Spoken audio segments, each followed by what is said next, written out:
Hey guys, this is happening right here, right now. We're not talking about a few cops using flock cameras to stalk women. We are talking about investigators illegally using mass surveillance to run organized crime. Bank robberies, murder, extortion, fraud, waste, and every sort of abuse. Police and secret society who also control the surveillance system. We're talking about murderers and violent criminals that are protected by corrupt authorities who help them get away with their crimes. This isn't just AI errors putting innocent grandmas behind bars and police swatting innocent citizens. This is the most sinister nightmare you could imagine. It's not a new mafia. This is the same people who did it before with new advanced capabilities. First, why should you have seen this coming? A police investigator named Daniel Morgan gets an axe to the head, and the police force covers it up. This cop worked under the highest mass surveillance in the world. Daniel Morgan reported police corruption, investigators involved in a bank robbery, and he got the axe. Numerous police botched the investigation. Those investigators were also part of a secret society using the highest tech mass surveillance in the world. In New York, another man named William Morgan exposed the secret activities of the Freemasons. He was framed, kidnapped, and murdered by Freemasons. The case was another example of conspiring Freemasons murdering the witness against them. Surprise. No kidding. What you're going to see today is that the same secret society that has abused mass surveillance and used it to run organized crime is still doing it today, right here in the United States. I know because I'm the independent investigator that caught them. Today, you're going to see that flock camera spying is operated under the legal network that protected the Dixie Mafia. You're going to see cases put together revealing new evidence that the spawn of corruption you see around flock safety cameras is built under the legal network of the same families that ran the Dixie Mafia. This legal network had the Yarab Secret Society Freemasons deeply embedded in it. They were founded in, guess where? Atlanta. Yeah. Yep. Why is it all this corruption coming out of Atlanta and deeply connected to the Dixie Mafia? Hold on to your hats because we're going to rock your world. But first, we need to address the question we just posed. How is it possible for two unrelated people named Morgan to be at the center of murders by conspiring Freemasons in two different countries? Unrelated? I don't know, but I'm not naming my kid Morgan, that's for sure. My dog, maybe. Yeah, the Morgans aren't doing too good. But that's just the Morgans. What about everybody else? How many witnesses have the Freemasons murdered? I'm sure there's no way we'd know. That's because they're good at what they do. These people have literally conspired to run organized crime, kill the witnesses against them, and they're getting away with it. And most of the citizens right here in the United States have no idea who's behind it. We're going to show you, like this book right here, the media is the one that's catching these people. The guy that wrote that book, Mike Buffington, the name of the book is A Conspiracy of Silence because they're murdering the witnesses. That's about the Dixie Mafia. What most people don't realize is the Dixie Mafia was run by the Freemasons. I know because I caught them. You want to know how you know that it's relevant to what you want to know? The person that signed a FISA warrant against Trump, Sally Quillian Yates, mother's maiden name Terrell. The Yates and Terrells were over the Dixie Mafia. You can go back and watch ferrisbroxton.com. Season 1 to see the history of that. But what we're talking about today is how many people are being murdered, how much organized crime is taking place under the surveillance systems. What we're going to show today is that these people, well, let's go ahead and point out the world headquarters of Freemasonry is in London. The head of the Freemasons is a member of the royal family. And the long-term leader in surveillance is, do you know where it is? Let's go ahead. In surveillance? Surveillance. Long-term leader, world leader in surveillance. Yeah, it's London, isn't it? Yep. London, England, under the Scotland Yard. Now, at this point in our development, China's passed them. Okay? But historically, London has had the highest surveillance, video cameras everywhere since 1960 in video, and going back to the 1840s, I think, in undercover police. This has been going on for a long time. So what you're going to see today is that all this organized crime, it grows up by police that have the surveillance, and they don't use it to catch the criminals. They use it to protect the criminals.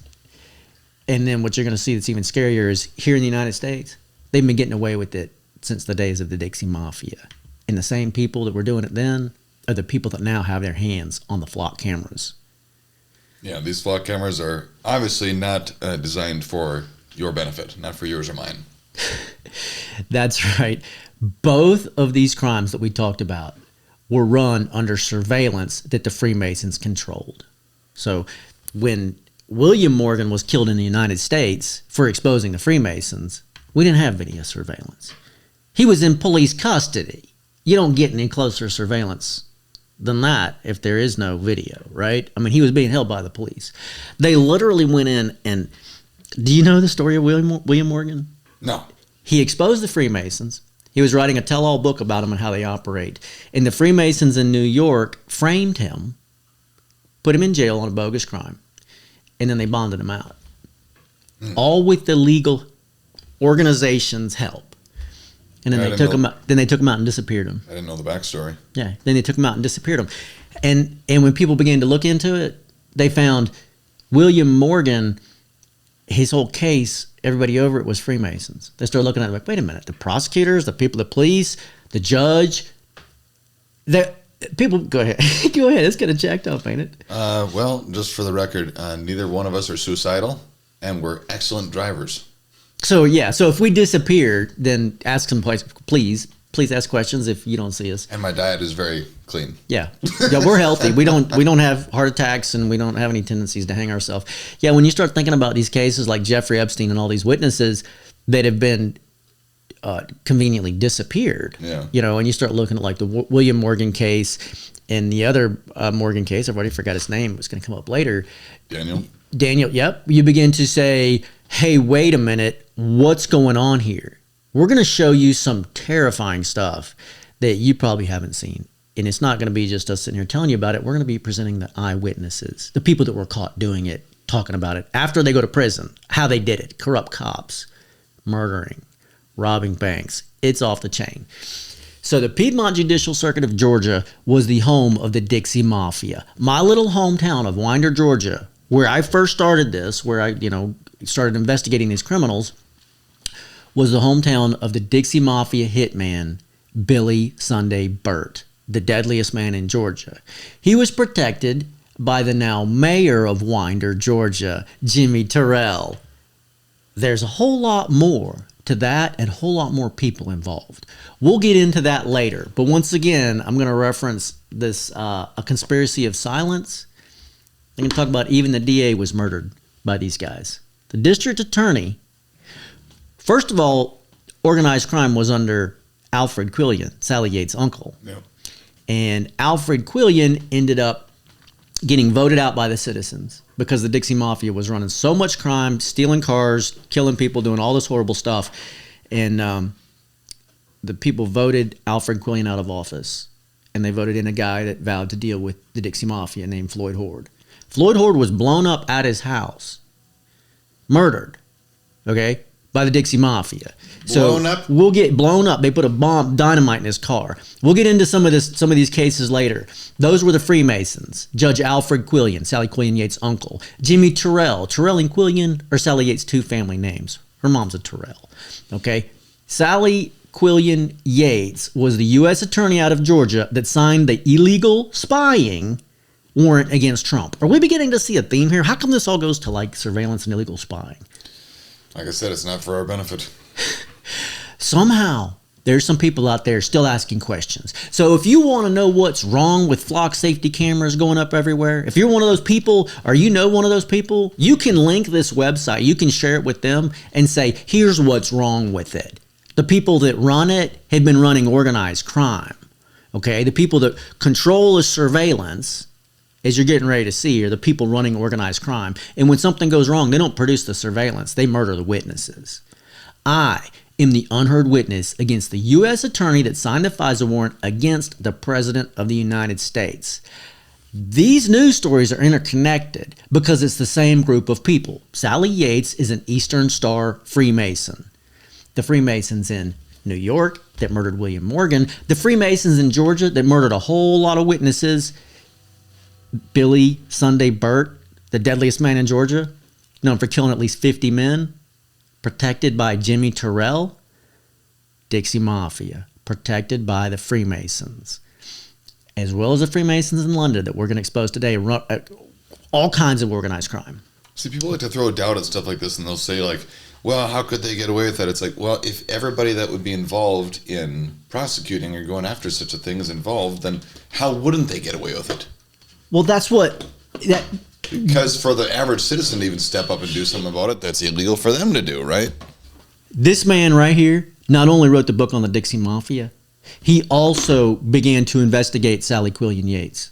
And the FBI came in and shut him down. So as we're exposing, like what you're talking about, the top cops in London, and you hear good cops, okay? You're going to hear good cops that come forward and expose the Freemasons and the organized crime. We're not against cops. Please understand that. We're going to be praising the good cops. We're going to be showing, we got a lawmaker that's going to be lawmaker of the week. But what you want to understand is that the Freemasons provide the access for this, how this operates, who these people are, because in the United States, we don't have any of that. We're going to show you all this massive corruption being exposed. Today, it's mainly London and the United States, but the people in the United States have missed it. They want to say it's the Dixie Mafia that did all these murders. And I'm like, no. It's the people that are still in control today. I caught them. They're under investigation. Sally Quillian Yates is under investigation for illegal spying, trying to overthrow our country by classifying the president as a foreign intelligence agent, getting a FISA warrant. That's a warrant to spy illegally. You want to know what's wrong with flock camera systems? That's what's wrong with them. If you could spy on somebody illegally and the people behind the camera, the more power. What's the old golden rule about power?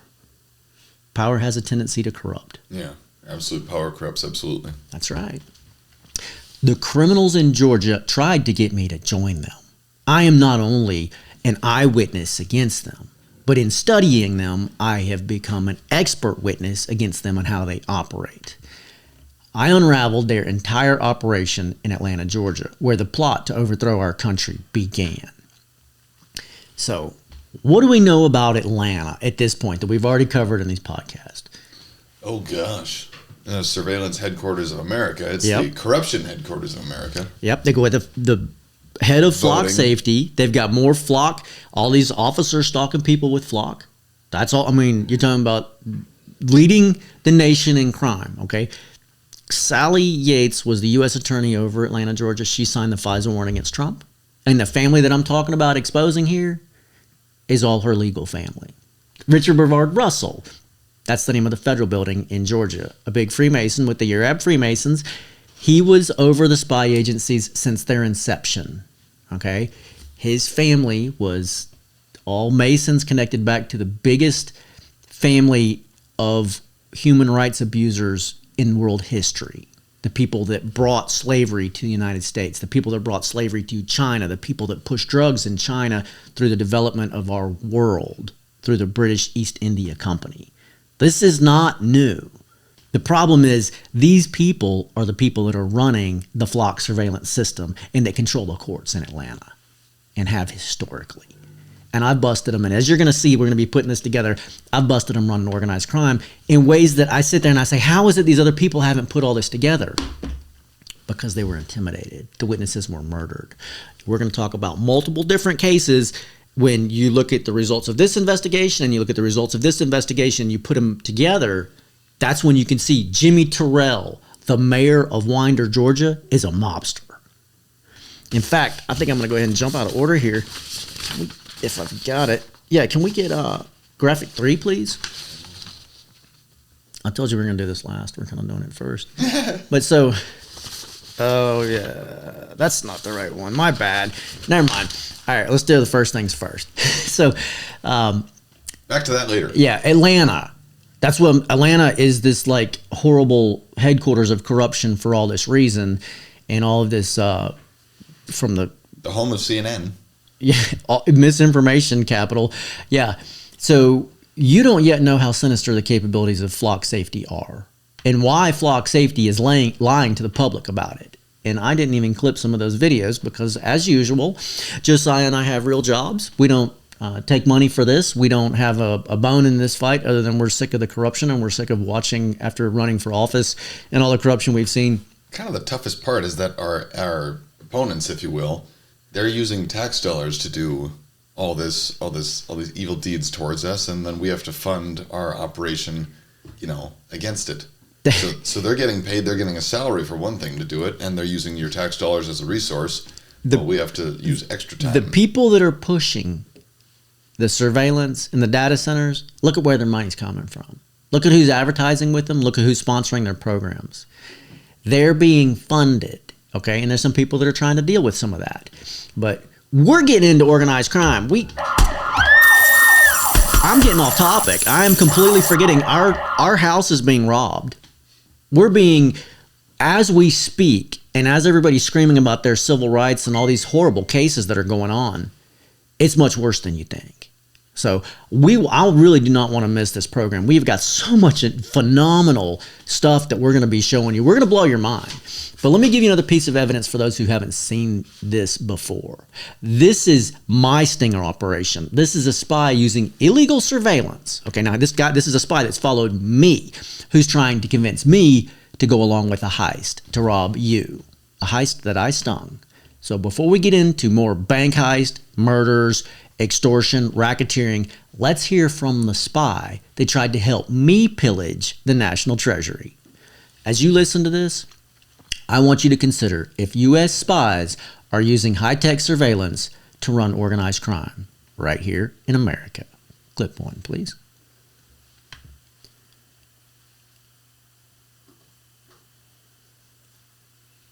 Looks like we got a problem. Front row. Where's the volume on it? All right, I'll give it a second here. So what that video is, we're going to see if we can get it back up here. What that video is, I ran a sting operation on Sally Quillian Yates, okay, on the Freemasons, using the capabilities of the spy agency, using FISA to run organized crime. And at some point when I refused to cooperate, when Sally Yates is caught using FISA to attack Trump, again, once again, the spy program, the secret spy program by top government, FBI, NSA, CIA, we have this spy come over the CB in my truck and begin to try to help me, saying, here, I'll help you rob the bank. I'll help you go through with this heist so we can wrap up this investigation. I think we got that video. Let's try it again.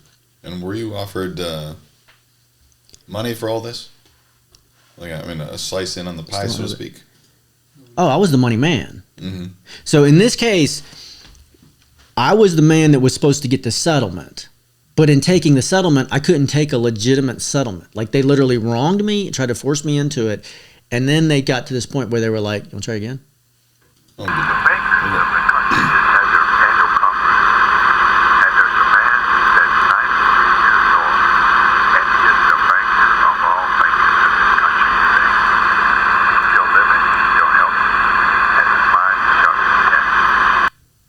So what that is that's a spy saying the banker of all bankers in this country will lend you the money to pay off whoever needs to be paid off. When he sees what's going on, when he realizes that you have this claim and you can expose corruption on the level that you can expose it, he will finance your racket. We're going to be talking about cops that are paid off, obstructing investigations, stealing from the citizens, everything from extortion to organized crime, armed robbery.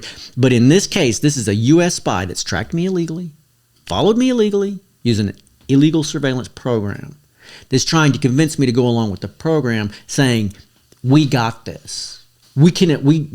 People with money will invest in organized crime. So as you sit there and you look at the surveillance, I'm saying, what do you think?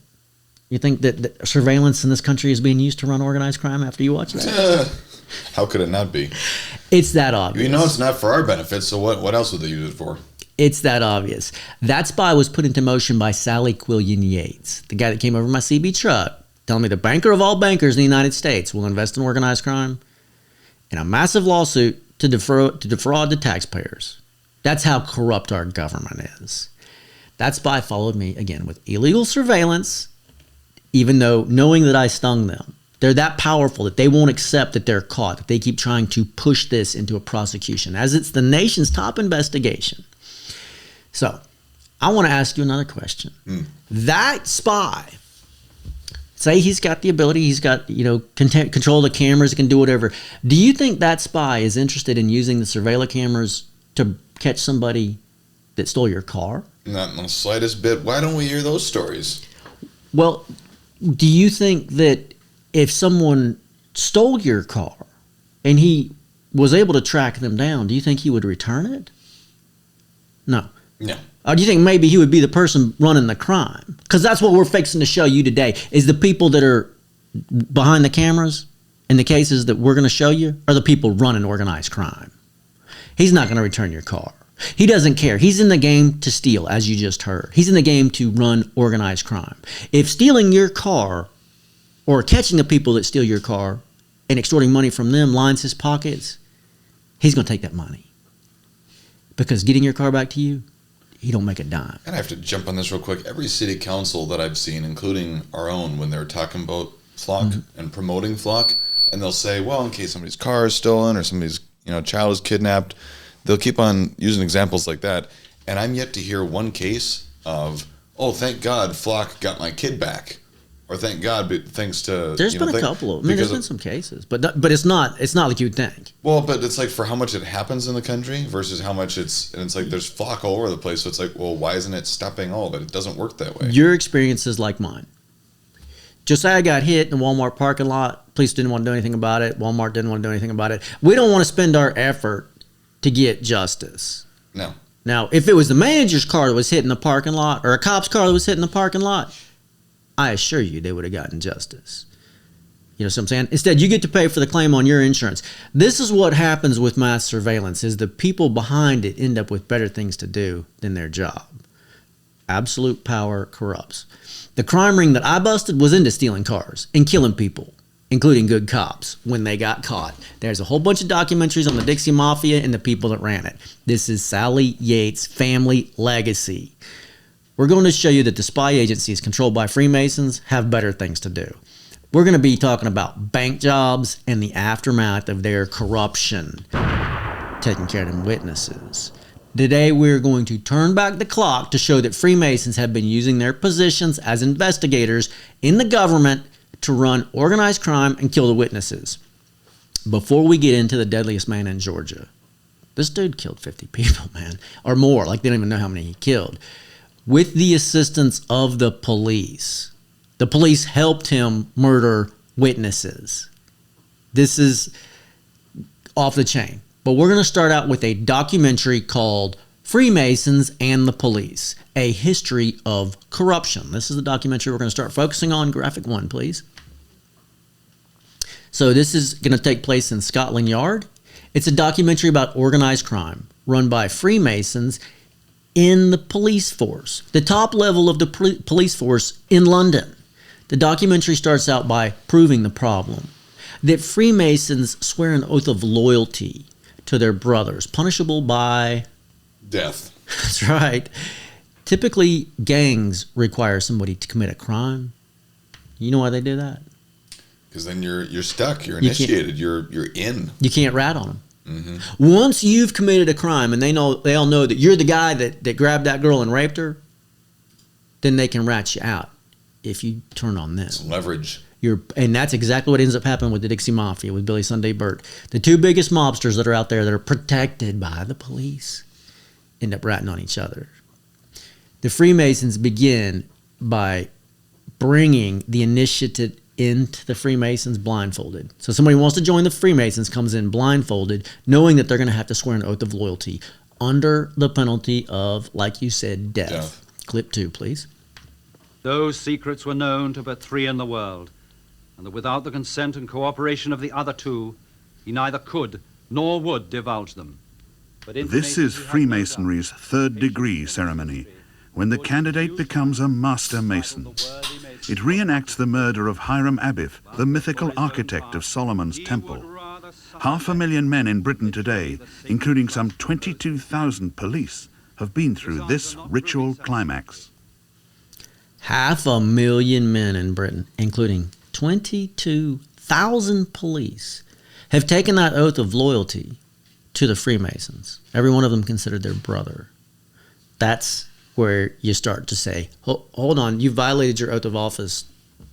When you swore loyalty to an organization, especially one like that that's been known to run organized crime for generations. This isn't new.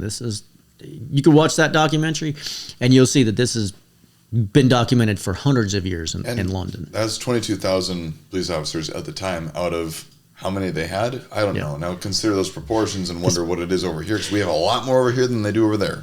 It's really a serious problem. The reason that this hasn't been dealt with is because the witnesses have been murdered. The reason that I got into this is because my child was kidnapped, and I got to the point where I was like, I caught these people. I'm not going to run from them. I'm going to expose them.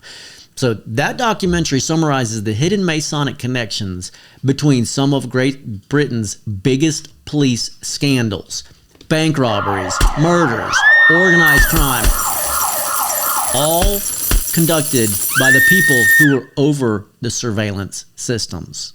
That's the key. You want to know what Flock is going to give cops the ability to do? We already have the problem of the Freemasons not being exposed in this country for running organized crime. I've caught them. I've exposed them. The top suspect in the top case in the nation for overthrowing our country. Okay? It's time that this gets dealt with. It's time that the citizens wake up, that the lawmakers wake up, that this gets addressed. The police in these investigations had all the evidence, but the police investigations on all levels were covered up by the police. We're going to see cases like that. We're going to go into two different operation in secret investigations. Operation Russell's one of them. Richard Brevard Russell Jr. That's never been disclosed to the public. All the corruption that was investigated never disclosed to the public. There's another one we're going to get into that exposes corruption at the highest levels, the worst thing that you can imagine, and it was leaked to the public. And what we find is terrifying, that the highest levels of police were running organized crime. It's going to get worse than that. What you're going to see today is going to be worse than that, under the people that have the ability to control mass surveillance. It's the police who are covering it up. So, like I said, in this case here in the United States, The Conspiracy of Silence is the name of the book. This is the biggest author in the area in Georgia where this happened, where the Dixie Mafia grew up. Mike Buffington is the editor of the paper of the Jackson Herald. All these papers all across this area, he wrote this book. The name of the book is A Conspiracy of Silence. Does that not define what we just saw with the oath of the Freemasons? Yeah. He doesn't name the Freemasons in here anywhere. The DA that we talked about, Alfred Quillian, that was voted out because he protected the mafia, and then the next DA was murdered. Alfred Quillian was a Freemason. How long ago did that book come out? Well, that's a good question. I have to look at it here. It's been out for a minute. But, I don't know. Point is that the information's out there for you if you want. Right. And I had to look really hard because since the editors of the papers aren't investigating and exposing this, I've had to go, I don't know if you can see the stack of books here on the table, but I have had to go through literally piles and piles of books. Can you see all these books here? I've had to go through piles of all these books to find these family connections. Oh, and I found them. It points exactly at what Sally Yates told me it would. Her family and all the different people in her extended family that have run organized crime in the judicial circuit of Georgia. That's why you haven't heard about this any sooner. Lineage of family, not just like immediate, like this, this generation, but going back a long ways. It's the establishment of our country. Yeah. So the Freemasons, the first U.S. Marshal that was murdered by Sally Quillian Yates' family. Okay? He was a Methodist minister. And the Freemasons protected him. And I got the history to draw that all the way back. the Allen Mafia family in North Georgia that ran the Dixie Mafia from its inception over organized crime, bootlegging, murders. That's Sally Yates' family. The minister was the U.S. Marshal that got killed, or the minister was the guy that The minister killed him? killed the U.S. Marshal. It's not a very good minister. He was running a scam. You can watch all that in ferrisbroxton.com. You see it right down the bottom of the screen. That's in a bunch of videos that we did. It's in season 1. So you go through, there's probably about 22 hours of documentary podcast in season 1. That history of the Freemasons and the Dixie Mafia and Sally Yates' family running organized crime, who are now over the flock systems in the Piedmont Judicial Circuit of Georgia and very much over the legal system in Georgia and have been for years. That's going to show you who they are, the family ties that I've dug out of all these books. All right. So what's it? That should be everyone's warning alarm about flock is not just the abilities of the technology, but who's controlling it.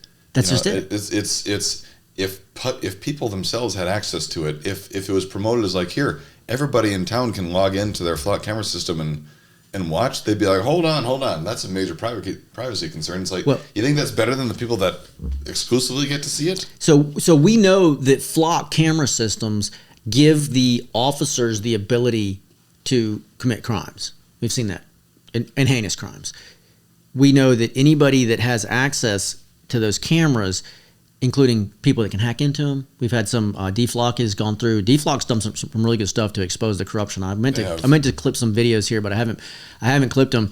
They've gone and shown how easy these cameras are to hack, and I mean, I really wish I'd clipped some of those videos because a lot of them take place in Dunwoody, the Dunwoody Police Force. That's my hometown. Well, I graduated from Dunwoody High School, and it's in the fine print, updated fine print for Flock.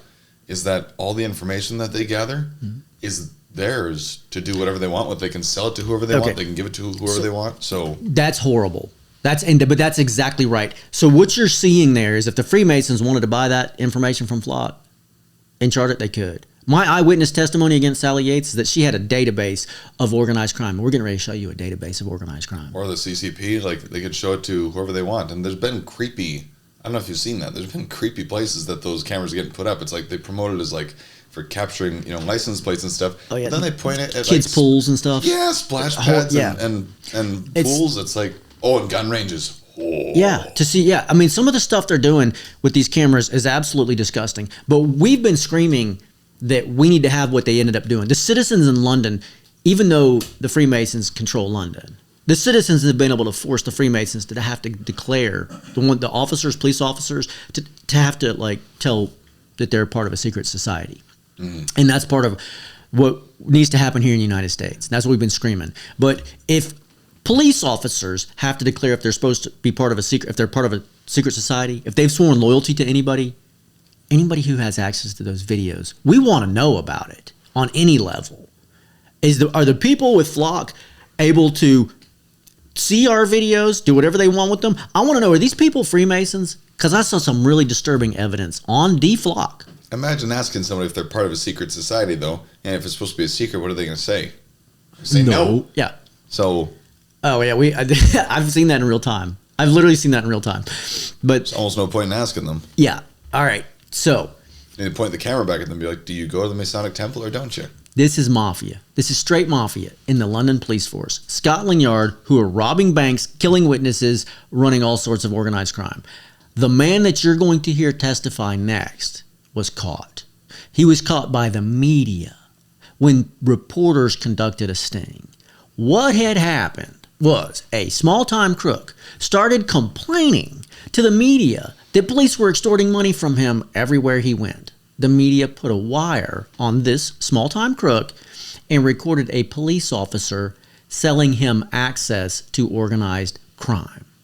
The police officer told the crook's wearing a wire, conducted by the media, same thing I did to Sally Yates. The crook's wearing a wire, stinging the cop. And the cop offers, he says, I'm a member of a firm within a firm, and I can offer you protection across our entire network. That's what you're getting ready to hear. The people that got busted running organized crime that results in murder. Okay. When that cop was caught by the reporters, they had a problem. Because for whatever reason, the police and all their internal investigations just keep covering this up. That's what's happening here. That's why you have the grand conspiracy investigation that everybody keeps saying, hey, there's no evidence. Nobody spied on Trump. And there's people like me going, actually, I'm the eyewitness. And the police are still covering it up. The FBI, corrupt FBI agents like Alvin Winston. So this guy, he was demanding protection from the police, but the public was demanding accountability. The corrupt cop that's caught by the media is demanding that the police protect him. And they're saying, we can't protect you. We can't kill all the media. Like, you know, maybe if it was just one dude that was coming after you, but everybody's watching this. Ultimately, a group of corrupt police collect money and send this man. His name is John Simons. They caught investigator. They send him out of the country so he won't expose the entire program. It doesn't work. John Simmons, I confuse their names, and then we're gonna have this same Morgan problem come back up. Morgan and Morgan, we're gonna have John Simons and John Simons. That's not a plug for the law firm Morgan and Morgan. Yeah, Mr. Morgan and the other Mr. Morgan, just to be clear. Yeah, I don't think they do civil rights work and expose corrupt cops. They'll probably be okay. But so in this case, John Simons, the corrupt cop, takes the money from more corrupt cops and leaves the country. But he still ends up going to prison. His boss ends up going to prison. It's just these guys, a lot of them end up getting caught. But first, related to that case is his right-hand man, a man named Taffy Holmes. Taffy Holmes is a Freemason. He is the master of a lodge. 5 members of that lodge are police. When Taffy Holmes finds that he accidentally ratted on his Freemason brothers, he kills himself because he's taken an oath. The Freemasons that are part of that lodge publish articles praising him for taking his life instead of ratting out his bank robber friends. I wouldn't not be able to call him Laffy Taffy. 26 million pounds of gold stolen in Britain's biggest heist. Pounds being not I know, weight. like, as in the currency. Yeah, right. So wow. So yeah, exactly. The biggest heist in their history was done by Freemasons. This is just scratching the surface, okay? This is how the media begins to unravel what turns out to be a mafia within the police force. These are the investigators, the cops that control the cameras, the high-tech surveillance, and the evidence. Clip 3, please. Holmes was not corrupt, but was under great pressure to betray a Masonic colleague. Scotland Yard's anti-corruption squad, CIB2, believed he knew of crooked links between a Masonic detective commander and Freemason Kenneth Noy, convicted of receiving part of the £26 million worth of gold stolen in Britain's biggest ever robbery, the 1983 Brinksmat job.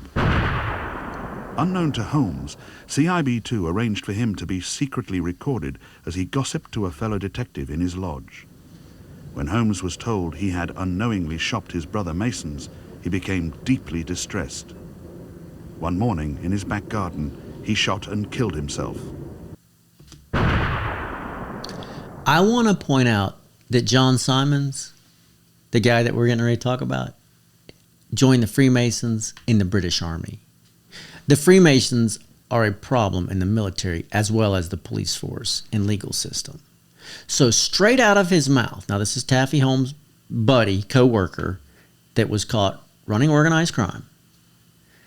He's going to tell you that he would take bribes. He's going to tell you that when you wanted to be part of the upper level police force, you were tested. Before you were promoted, you were tested to make sure that you were a criminal. Clip 4, please. This was exactly the experience of John Simons. Having become a Mason in the army, he joined the Metropolitan Police in 1960. When he wanted to join the elite CID, he found his Masonry came in very handy. But there was another vital qualification for young police anxious to become detectives. You either had to be corrupt or you had to condone corruption. You were tested in a way, you know. They didn't want to bring into the CID people who were going to be horrified by corruption and were going to make waves and complain about it and whatnot. and you were really tested. You would not only corruption in as much as that you would be prepared to accept money, or perhaps if you weren't prepared to accept money, you wouldn't make a fuss about other people. You would condone it. So that's the cop that got caught, talking about how you had to demonstrate to the police force that you were a criminal before you got elevated to the Criminal Investigations Division, the CID. Now, the part that I don't want to miss here, so I don't want to cut you off, but I want to make this point. He started with the Freemasons in the British Army. Yep. Okay? If you go back, this is going to come back to the United States like a horsewhip. If you go back and you watch the video that D Flock put out exposing flock surveillance tries to hide their location. They try to operate in secret. They won't conduct interviews. They will not let these people, they run them off the property. One of the guys that calls the police on D Flock and tries to run them off is their security guy. He's from the British Army. Oh, man. Yeah, the guy, when you see the video where D Flock exposing them and they go and they say, I forget the exact title of it, but that's where D Flock has got their security guy or whatever this guy is. He's got a history in the British Army. So when I say I want to know if these people are Freemasons, it's like this is so far beyond the pale that we need some answers. Because if that guy's a part of that criminal organization, and that's who's trying to form these databases with every bit of information that they can spy on us illegally and collect, that's a real problem. Because D Flock shows us how easy it is to collect all kinds of information down to credit cards, from the scanning the chip on your read your license plate, scan the chip on your car, and how they can reference that with other leaked information from other high tech. I don't even know how that stuff works, but they explain it. Okay. I don't want the Freemasons having all of my data. Including, I want to know who these people are. I want to know if they're Freemasons. I want to know. This is, you're talking about organized crime. You want an organized crime syndicate to have your credit card number and all your information, everybody you contact? and control over your vehicle. That's just terrifying. Every computerized vehicle, it's like you want to, it can roll your windows down. It could stop your car. It could shut it off. It could. In my previous broadcast series, when I stung Sally Yates and they're trying to get me to cooperate, they locked me out of my car using OnStar. They locked me out of my car. When I called a locksmith, the locksmith that showed up had a message for me. He said, "Where are you from?" I said, "I'm from Atlanta." He says, "Oh, I got a friend in Pensacola, Florida." They had a puppet in Pensacola, Florida that would help me. And this guy's telling me, you need to go to Pensacola, Florida. You need to go along with the plan that you agreed to. That's how high-tech surveillance and organized crime are already linked in the United States. Okay? These people don't need any more surveillance. No. So when you look at Flock, I really want you to consider what you're seeing, the evidence and the testimony of the people that have busted this spying garbage before. I tried calling OnStar when I locked my keys in my truck, and I didn't have a subscription or anything yet, but my truck had it. And I tried activating it just for that. And they said, we keep trying over and over again. We cannot unlock it. Sorry, there's something wrong. I'm like, that's actually good news to me. I prefer that. I got in and broke into my truck the old-fashioned way with a wire hanger or whatever. But I'm like, I like that they can't. Something's broken in my truck. That's a fix, if you ask me. Somebody stole my roommate's car in college. Wasn't me. Funny story. No, I know it wasn't. No, it wasn't you. We're going to ask you about your criminal activities later. He had low jack. Dude drove his car from Athens, Georgia, through Atlanta down to South Florida. They got their guns and went down and got that car back. Yeah. LoJack didn't get it in Atlanta. Yeah. They went and they found it parked outside of a chop shop in South Florida someplace, based on tips and friends and people that they contacted. Wow. Harley Enforcer, his dad. Yeah. You're talking about, are the police going to do what's necessary even when you pay for the service and buy the service and cooperate and do everything in your power? Maybe not. The surveillance, just for whatever reason, in my life, it don't seem to work. I was robbed and attacked. Guys tried to drag me in the store, silence me, and change the story. They got messed up. Why are private police investigators got there, and I said, "There's video surveillance. Go get the video surveillance." They never did. No, they won't. And that's what ended up ruining them. It turned out to be an eyewitness across the street that saw the whole thing, came forward and said that. And they said, wait a minute, these guys have video surveillance. It works, but they destroyed the video surveillance from that one day because the police did not go in and get it when they got there. No, when my trailer, my work trailer, I mean, you know, it's that's my livelihood. It's got all my equipment and everything in it. When that got stolen, police were completely useless, even though I told them it had to go through either this intersection or that intersection, both which have cameras. You know, so it went one direction or another when it was stolen. Oh, we don't use the cameras for that. Wait, no, we're not going to. I'm like, yeah. What do you use them for? Well, So, we're paying for this, and somebody's using it to take advantage of us. Let's look at this. This is the police selling protection to criminals to run the rackets. Clip 5, please. When Simons joined CID, a dangerous tradition prevailed at Scotland Yard. To keep the lid on serious crime, some senior officers took payoffs from major criminals and let them run the rackets. They gave them licenses. They used them as a sort of police force, in a way, to patrol and control the areas that they operated in. Does that sound like Flock?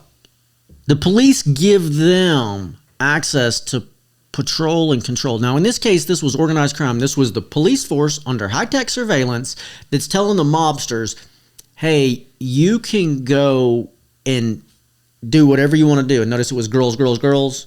Okay? This is the... what does that mean? Yeah, human exploitation. Yeah, it didn't say women, women, women, or, I mean, you know, anything. You know, this is not like small-time corruption. This is major organized crime that the racketeering mobsters are saying the police don't even have to get their hands dirty. They're saying, we'll watch it on surveillance, we'll take your money, and we'll protect you. So if you get, like, taken advantage of by one of these mobsters there, you know, say some guy stumbles in there and like, I don't know, this is the wrong place, I don't want to be here, get out, and they're going to take your wallet. Yeah. What are you going to do? Call the police? But, oh, you know, videos don't... It's going to be the same thing you and I keep hearing. Yeah. We don't use the video surveillance for that. What do you mean? I got attacked. Oh, well, yeah, but that's just license plate readers. Did you have a license plate strapped to your forehead when you got robbed? No, I'm sorry. Oh, I got attacked in Florida, like a physical fight. Mm-hmm. And cameras all over the place at this gas station, you know? Yeah. After it was over, you know, and they caught the guy. Like I fought him or whatever until fight got broken up by other people, by people at the gas station. Yeah. And they caught him, you know, like across the street or whatever afterwards. He didn't make it far. But the thing was, all the cameras, they only let the cops look at the cameras. And the cop said, "Oh yeah, no, the camera was pointed." So it's like there's so many cameras, and they're like, "No, you weren't in any of the shots." It was, and I said, "We just like this one right here." Yeah. Show me. And they're like, "No, you're not allowed to see him." Like, really? Because what they didn't want to do was they didn't want to deal with the guy. They just wanted it to be, you know, it's easier. over. It's easier for us not to do our job. Yeah. No. Those cameras are there, so if we really have something that we got a bone in this, we can go and like have our way. And we can make money. We can send you bills every time we catch you speeding. We can generate funds from you automatically. We can gain evidence and build an entire network of evidence against you to stockpile. Okay? You want to take somebody's driver's license? Track them every time they cross the white line and give them a ticket. Track them every time. If you got a ticket every time that you ran a stop sign or rolled past the white line on a stop sign before you stopped, or at a red light, or every time you did one little thing wrong that your car these new cars can pick up on and transfer to the flock cameras, you wouldn't be driving for very long. This is a way to control people. Absolute control. And I'll even add it to that note as far as how not helpful it is. Furthermore, the cop even looked at me because I won the fight and because I'm big and strong, and said, if I had the option, he said, I'd take you to jail. I think you're the problem. Of course, yeah. Because I won. Because it's like, you know, yeah. when you're a healthy, strong man, so you're guilty. Yeah. We can extort some money out of this guy. He's capable of working. Even though crazy drugged up meth head whoever it was came up and sucker punched me in the gas station parking lot, but that's So how helpful is that? Cameras. Yeah, I was fortunate. I was always the little guy. I was like 130 pounds. You know what I'm saying? The cops would show up. I'd be like, give me a long sleeve shirt, man. I'm gonna like sit there and be like nice, polite, nerdy Ferris, and they'd be like, oh, well, it looks like justice was served. Yeah, my point is, if cameras are already this bad in the Walmart parking lot, the gas station parking lot, like a nice gas station. It wasn't some ghetto place. It's like nice cameras everywhere. And how much do you think these flock cameras are helping you today? This is a big part of the problem. Is citizens are no longer allowed to defend themselves. If you saw something wrong and you were confident that you could make a difference without being liable, that's the problem. Is everybody's sitting there trying to figure out who's got the money. Oh, that person's got the money. Let's take advantage of the person with the money. If the citizens had a much higher moral code and the police were able to recognize that the citizens have a right to defend themselves, which some good cops do, then we would have a lot less need for law enforcement. Yeah. Because now a cop can look around. And see, that's the thing. When everybody carries guns, criminal can look around and go, you know what? I don't even know who's armed, who's not. I don't want to take the chance. But when the citizens are capable of defending each other and themselves, we live in a safer society. I wanted to make that point. I'm so glad you brought that up that way. With all the cameras and stuff, can you imagine anybody saying, well, hey, we got cameras everywhere, so don't bother locking your doors? Now, what's the best deterrent? Is it having cameras or is it having the doors locked to discourage theft? Because they don't want to work that extra hard. Criminals can cover up their license plate. Criminals can put on a mask. Criminals can do whatever they want to get around that. And if the cop wants to help the criminals do it, it's going to be that much more effective. But I mean, every time they promote Flock at city council meetings and stuff, they'll always say, and in every advertisement for something of that nature, even for home security systems, it's never defend yourself, have a firearm, and know how to use it. That's never the case. It's always, here, this system will call the cops for you, and then the cops will come save the day. And it's like, hold on. If locks deter criminals, what does my own security do for it if I'm armed? And if everybody's armed, then it's a very polite society, you'll notice. I forgot one of the presentations that I had marked. So we do have a lawmaker of the week. We also have a sheriff's. It's not a deputy. He's not a police. What's the guy at the top? Commissioner. Okay. The police commissioner of Ray, right here in North Dakota. His name is Eric. Oh, I forget his name. He posted on his website the difference between the instructions in Idaho and if you're robbed in Idaho and if you're robbed in Minnesota. In Minnesota, they're like, don't carry a gun. Don't, call, if you're robbed, call police. And, it's just so ridiculous. Then he posted like the policy in Idaho and he was like, carry a gun, use it. And when the police arrive, tell them that respectfully tell them you'll wait to talk until your attorney gets there. Yeah. So basically it's like the difference. So for that, Eric, you get the police. What did I say it was? The commissioner of Ray. Yes. Not the chief. That's we need more police commissioner. We need more police commissioners like that are pointing out the citizens have a right to defend themselves. That's kind of the thesis statement here, that whenever people are allowed to bear arms and defend themselves on any level, and the police don't think that they're in a different class, they work for us, the citizens will support them, we have a lot better system. When we have a system of the police watching the citizens behind cameras and everything they do, that generates mistrust. That generates a horrible relationship between the citizens and the cops, and we end up with organized crime, just like what we're exposing today in Great Britain. Even if it didn't, let's say all the cops using Flock aren't abusing it, it's still, like you said, the structuring of it is bad, because instead of it being this balance of the people in the government, it's showing that it's like, look, you're like a kid, you're like a baby, and the government and everybody in the government is your parent and your authority, and they're watching over you. Different set of rules. And you don't ask them questions. We ask the questions around here. We, the government, do. It's completely backwards against the Constitution. Yep. Well, let's get back to this. Let's get back to this clip, because this is going to fall right in line with what you're saying. Yes. This is going to be that detective, okay, that was exposed by the media, and he's going to threaten his boss. He's going to say, you got to protect the police who control all this surveillance need to protect me. But when the media is the one with the evidence, the police can't protect them. This is what's so great about it. Clip 6, please. As probing the allegations that if jailed, he would expose many other corrupt detectives. The chief investigator was a Freemason, Superintendent Bill Moody, then head of London's Obscene Publications Squad. I sent a message to Moody through another Freemason saying that I wouldn't stand for the fit-up. I knew what was going on. And unless he stopped doing what he was doing, I intended to expose everything that I knew about Metropolitan Police, corruption, Freemasonry, its involvement in corruption, himself and the porn squad, which I knew. So there you have it. A cop that's part of a police force that's so corrupt that he can say, hey, get these people to drop the charges, protect me, defend me, or else I'm going to expose you too. That's how corrupt they became under mass surveillance. And I want you to pay attention to something else he says there. He says he sent the message to his boss through a Freemason. If you watch, you guys really should watch that series. If you watch that, or that documentary, if you watch that, you're going to see, I'm trying to get the name of it for you right here again. No, I don't have it. The police corruption in the Freemasons. I think if you search that, you'll find it on YouTube. This man literally runs organized crime. His boss ends up going to prison. He ends up going to prison. These people get exposed because of the media. So can we take just a minute to reflect on some of the hometown corruption here in Minot? Because here we have Minot cop-on-cop crime.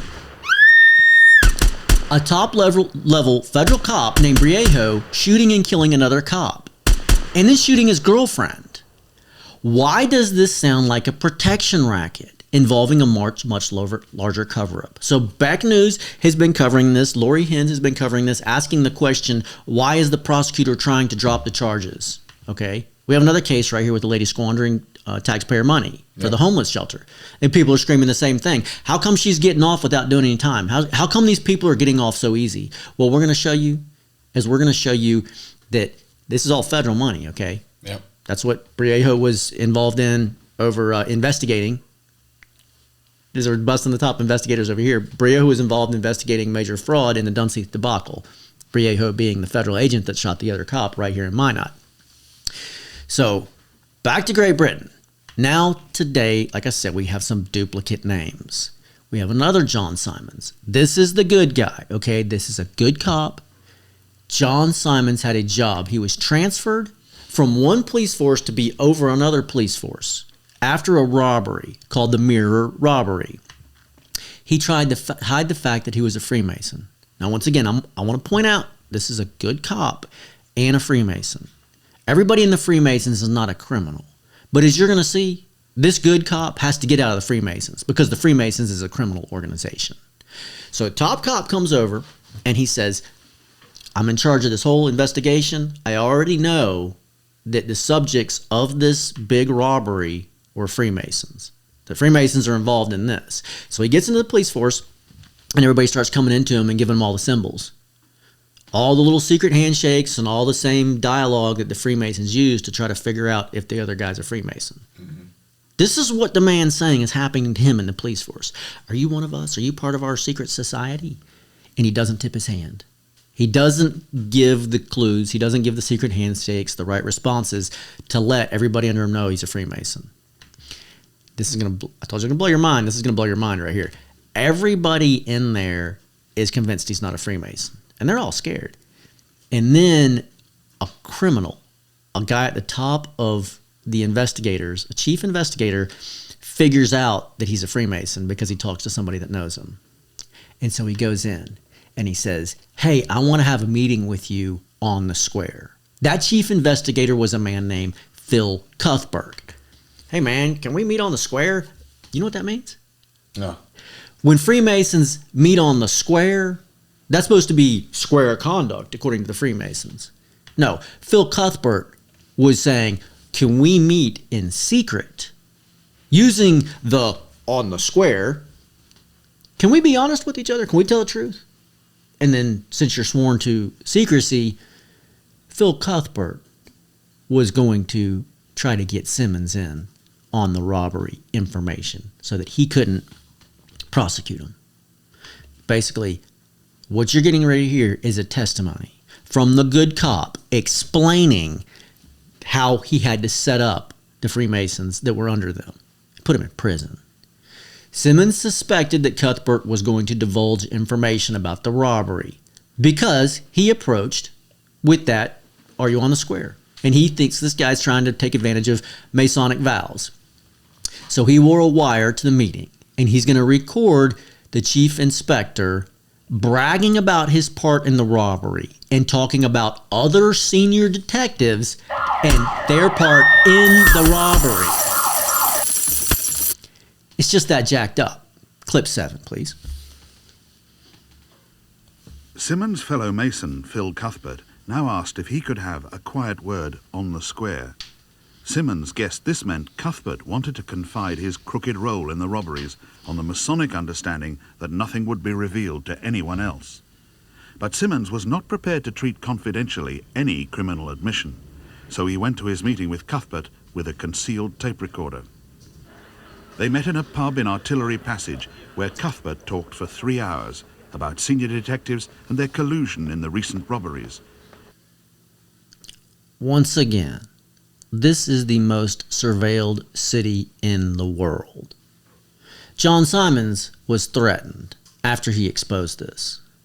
So you literally have the top brass of the police force that's running the bank robberies. And one good cop says, I'm not going to play. You watch those documentaries. This guy goes in there. He ends up going into the lodge, okay? So he puts the corrupt cops under him in prison. He exposes them. Mm-hmm. He knows what they're going to do. He wears a wire and exposes them because he's like, they're trying to run organized crime to the Freemason Lodge. You wait till you see what's coming next. This guy puts him in prison. He goes into the lodge, and as he's in the lodge, he says he sees another guy in the lodge. And the guy looks at him kind of like, what's up? To the top police investigator. That dude got out of the Freemasons. That John Simons, the good cop, it's like, this ain't no place for me. He resigned his place with the Freemasons. It gets better. Like I said, this is getting ready to get off the chain. This is Leonard John Gibson. He's a master Mason. They call him the most worshipful master. If that's not like this makes my skin crawl. Yeah, it is. So it's wicked. But that's what they call these guys. Master of the Lodge, Leonard John Gibson. He advertises to police in his lodge. Now, he's the most worshipful master of the lodge, the master of the lodge. He advertises to police that in his lodge that he specializes in bank robbery.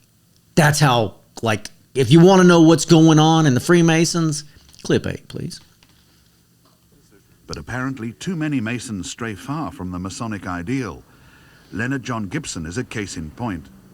In 1979, Gibson was installed as Master of the Waterways Lodge, which meets at the Southgate Masonic Centre in North London.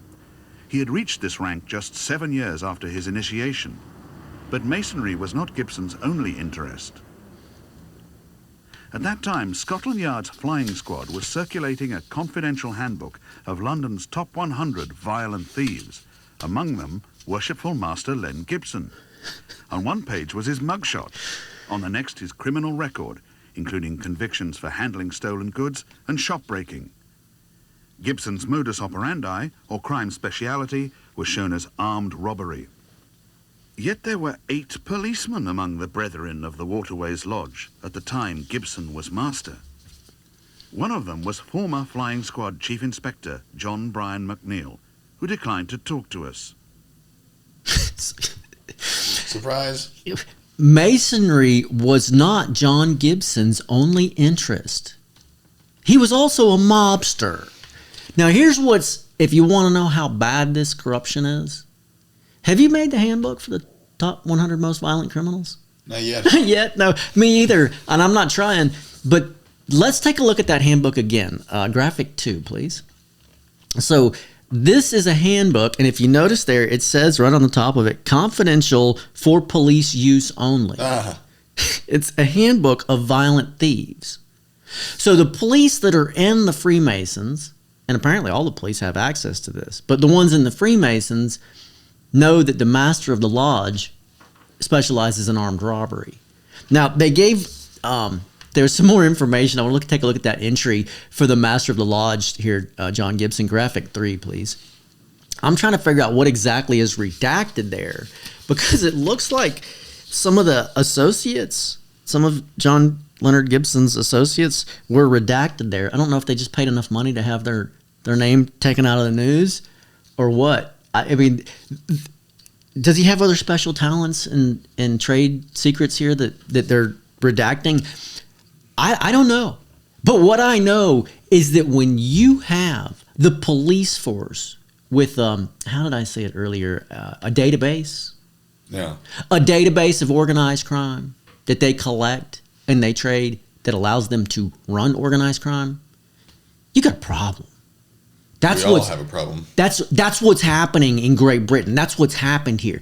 We're already running short on time, but I want to point out there's some more cases. I want to run through them pretty quick because we haven't even seen the level of the corruption these people go to.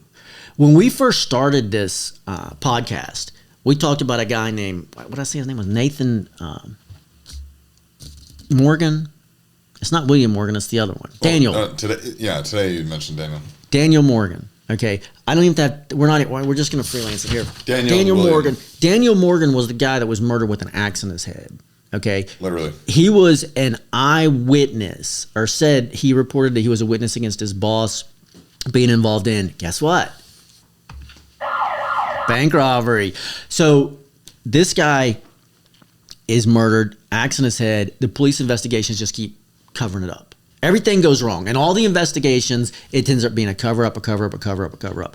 His brother gets involved. His brother, and we're going to get into some of these cases later because this is just continuing to go on and the world needs to see how corrupt these people are. His brother gets involved and he says he hires or works with a police investigator.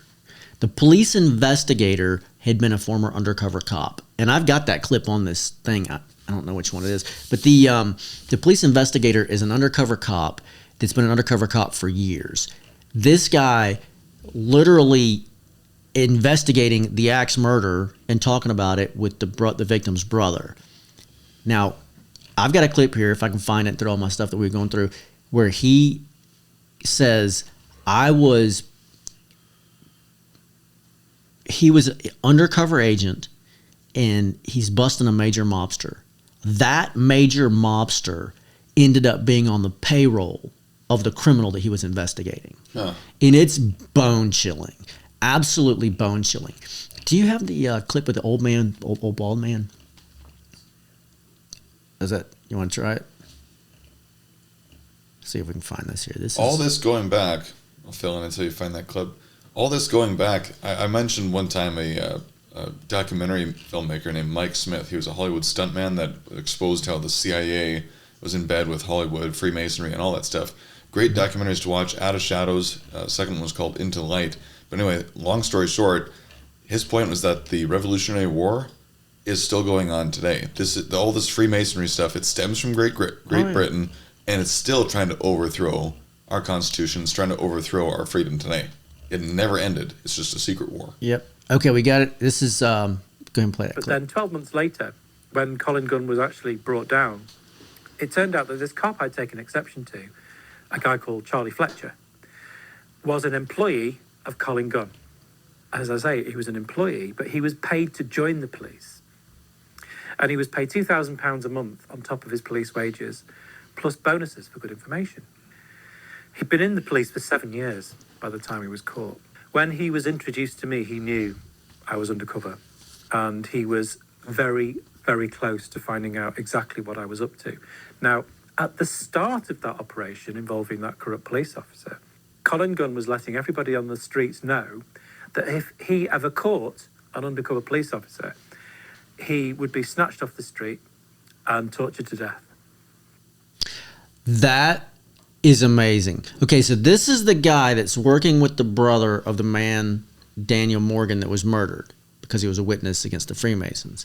That guy right there is telling you the mafia hired a police officer to go become a police officer, and he had been a police officer for 7 years and was on the undercover force that was investigating that mafia kingpin.